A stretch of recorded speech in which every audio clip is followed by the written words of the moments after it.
Epilogue. Horses' hooves clattered behind Dorian as he came over the last rise in the foothills and saw Caleres.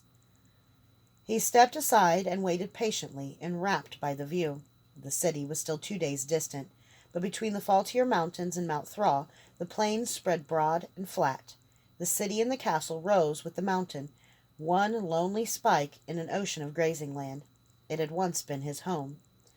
The party began passing Dorian, riding on magnificent horses. Dorian got down on his knees and gave a peasant's obedience. It wasn't a normal scouting party, nor were they regular soldiers, though their armor said they were. Their weapons and horses gave them away. The 6 huge soldiers were members of the God King's Guard, and from their smell, despite the half-cloaks, the meisters accompanying them were actually Verdmeisters. They could only be coming from Sanaria, probably bearing great riches in the few chests they carried. Dorian was stealing brief glances when he saw the real treasure. A woman rode with meisters, wearing thick robes, her face veiled. Something seemed oddly familiar about the way she carried herself, and then he saw her eyes. It was the woman he'd foreseen, his future wife. A shiver passed through his whole body, and he remembered bits and pieces of his old prophecies.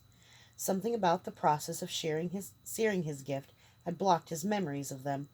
When he came to himself, he was still kneeling. His muscles were cramped, and the sun hung low in the sky. The party was miles ahead of him out on the grasslands. He'd been unconscious for half the day. "Solon, where are you?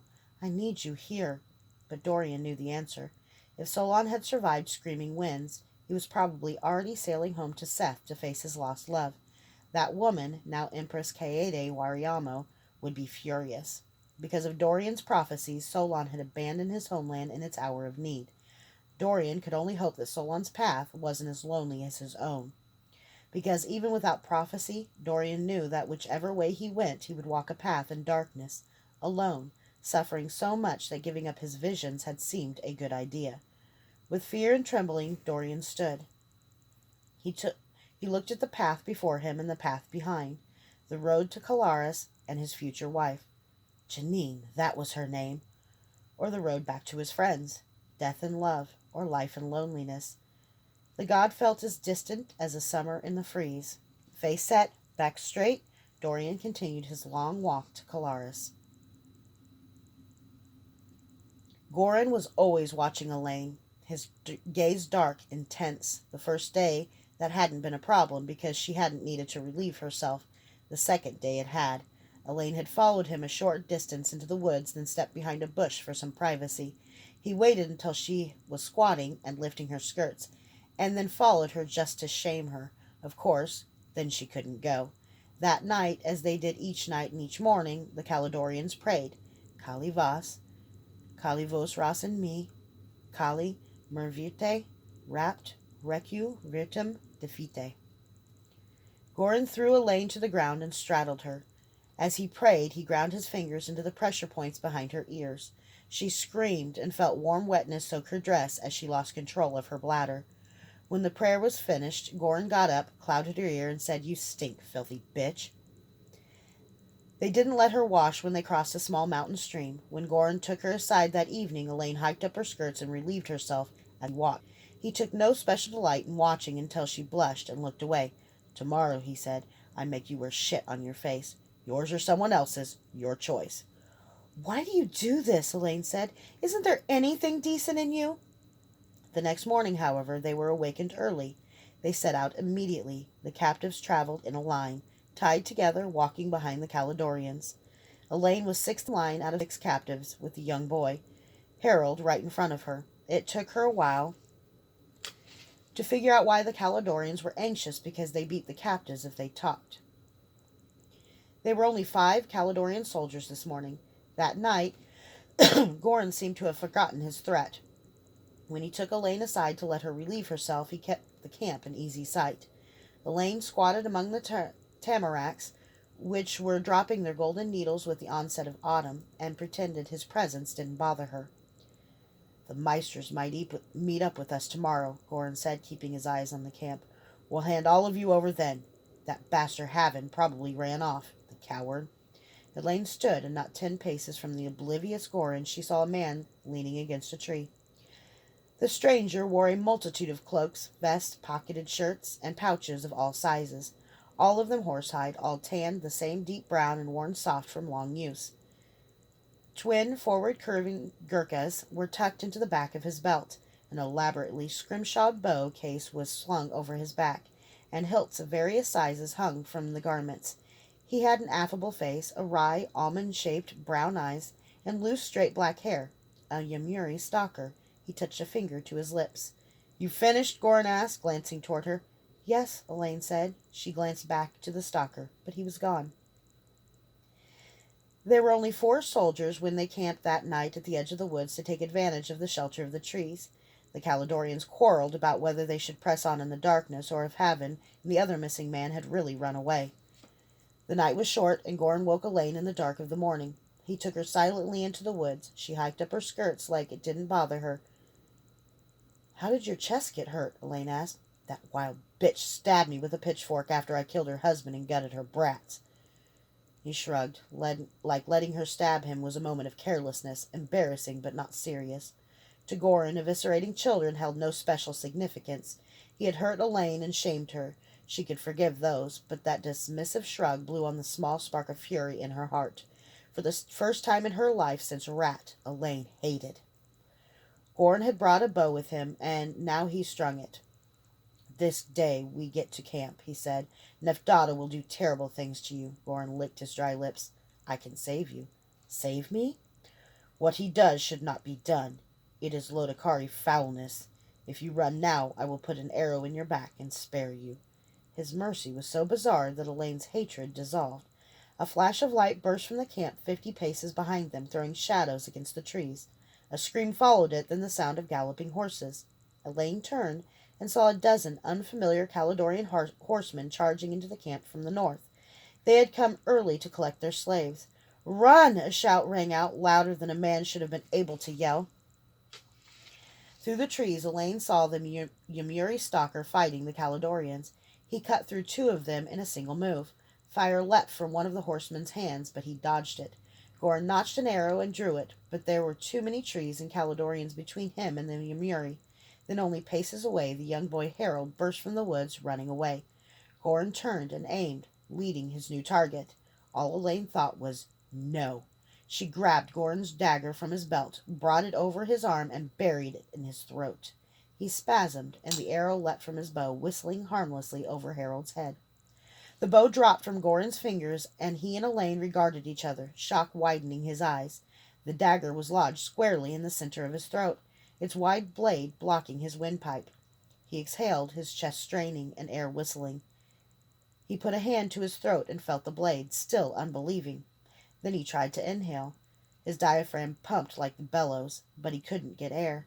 He fell to his knees. Elaine couldn't move. Gorin ripped the dagger out of his throat and gasped, but the gasp turned to a gurgle. He coughed, and blood sprayed over Elaine. He kept trying to breathe as his lungs filled with blood. In moments, he dropped to the forest floor. Despite the blood on her face, her dress, and her hands, despite the piteous look on Gorin's face and the horror of watching a man die, Elaine didn't feel sorry. She had hated Gorin only a moment before, but she hadn't killed him out of hatred. He simply had to be stopped. If she could have that moment back, she'd do the same thing, and just like that, she understood. "My God, what a fool I've been," she said out loud. "Forgive me, Kyler." With magic bursting in the woods behind her, setting the trees alight, Elaine ran. On the north side of Voss Island, in the gloom of the rainy autumn day, Kyler stood staring at the unmarked cairn he'd built, Durzo's grave. Kyler was spattered with blood, his wet boy gray scored and singed with magic. In a rage, he'd fought for hours, killing every Caledonian soldier and meister he laid eyes on. From the slowly diminishing magic on the throne room floor, he'd seen Logan stand, seen the Ferali turn, and witnessed the destruction of the Caledonian army. He'd seen how the men had looked at Logan. Though the figures were tiny, it was written in every line of their bodies. Logan would march his army home, and in 2 days, when they arrived, he would find his castle swept out and cleansed of the Caledonian presence. Except for Callie. But that was one creature Kyler was going to steer clear of. Let King Geir invite some mages to take care of that. We won, I guess, he told Durzo's grave. Kyler knew there was no use railing against his life. He was the Night Angel, and he didn't get celebrations. As Durzo had told him long ago, he would always be separate, alone. It is just so hard to be immortal, the Kakari said. Kyler was too exhausted to be surprised or offended.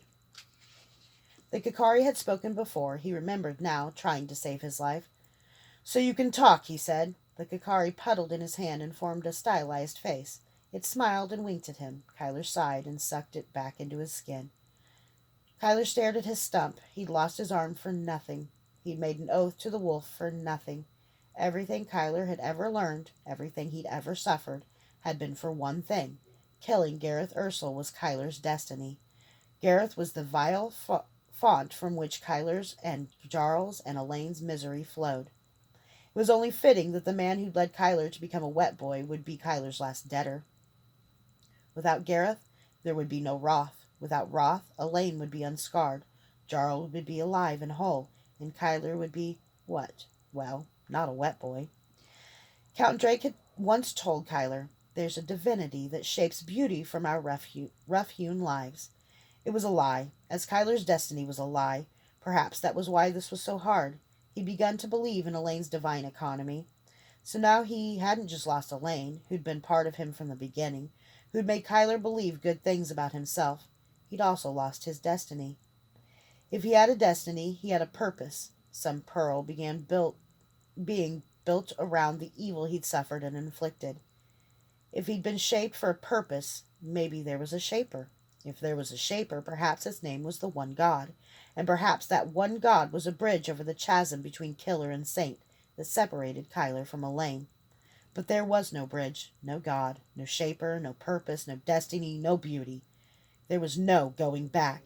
He'd been cheated of justice and vengeance and love and purpose all at once.